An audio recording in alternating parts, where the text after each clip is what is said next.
Сәлем достар, сіздермен бірге қыздар. Бүгін сіздерге қалай iPhone, iOS, WhatsApp-ын көрсету керектігін айтамын. Міне осылай, осы WhatsApp-ты айтамын.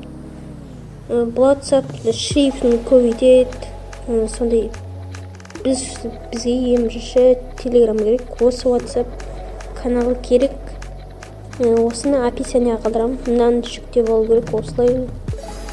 Сосын жүктелген соң мына екеуін тұр ғой, міне екеуі.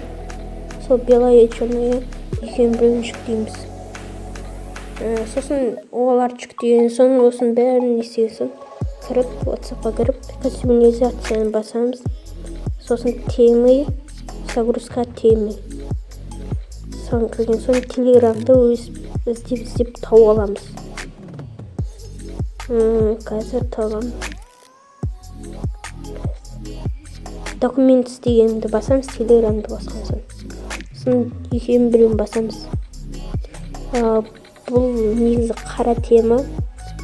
Осындай болып тұрады енді қара тема. Сосын ақ тема да бар. Ақ тема. Маған онша ақ тема ұнамайды, сондықтан қара теманы қосам. Қара тема ұнайды өзіме.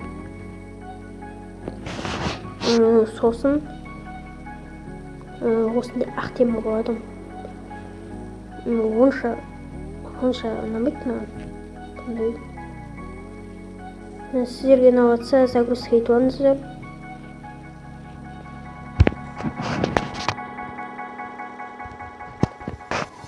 Қазір қара тема алайын.